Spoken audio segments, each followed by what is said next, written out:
बिस्मिल्लाहिर्रहमानिर्रहीम। अस्सलाम वालेकुम। देसी ब्यूटी टिप्स में खुश आमदीद। चेहरे की जिल्द की सफाई के साथ साथ ख़वातीन की ये भी ख्वाहिश होती है कि इनके होंठ सुर्ख हों, पलकें लंबी और घनी हों, बाल लंबे हों। ये सब चीज़ें चेहरे के हुस्न में इजाफ़ा करती हैं। साफ़ शिफाफ जिल्द पर लंबी पलकें और सुर्ख होंठ हुस्न को दुबाला करते हैं। आज की वीडियो में मैं आपको बताऊंगी कि किस तरह आप अपने काले स्याह होंठों को रेड कर सकते हैं, पिंक कर सकते हैं। लेकिन इससे पहले एक छोटी सी गुजारिश है आपसे, अगर आपने अभी तक मेरा चैनल सब्सक्राइब नहीं किया तो सब्सक्राइब कर लें और बेल आइकन को दबा दें ताकि मुफीद और मालूमाती वीडियोस आप तक पहुंच सकें।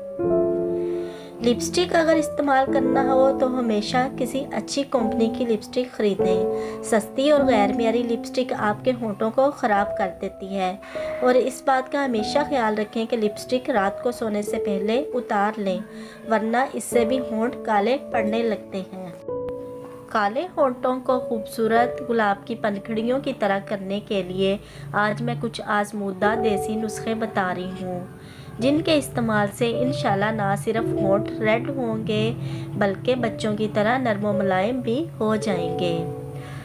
तो चलिए शुरू करते हैं। सबसे पहले पिसी हुई फटकड़ी ले लें और गुलाब का अर्क और इसमें 4 कतरे नींबू का रस मिक्स कर लें। तीनों चीज़ों को अच्छी तरह मिलाकर दिन में 2-3 बार और रात को सोते वक्त लगाने से होंठों की स्याही दूर हो जाएगी।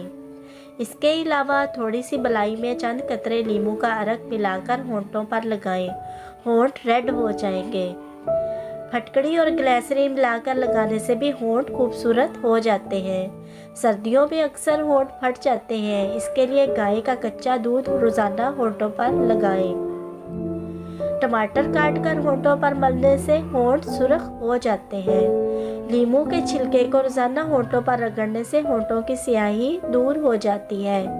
गुलाब की पत्तियों को पीसकर दूध में मिला लें और इन्हें अच्छी तरह मिक्स करके होंठों पर लगाएं। कुछ ही दिनों में होंठ गुलाब की मानित हो जाएंगे। जैतून के तेल में नींबू का रस मिलाकर होंठों पर लगाने से होंठों की स्याही दूर हो जाती है। रोज़ाना अनार का शरबत पीने से होंठ सुर्ख हो जाते हैं। दूध की मलाई में थोड़ा सा नमक मिलाकर होंठों पर मलने से होंठों की स्याही दूर हो जाती है। उम्मीद करती हूँ आज की वीडियो आपको पसंद आई होगी। इसको अपने प्यारों के साथ ज़रूर शेयर कीजिएगा। इजाज़त चाहती हूँ, एक नई वीडियो के साथ हाजिर होंगी। अल्लाह हाफिज़।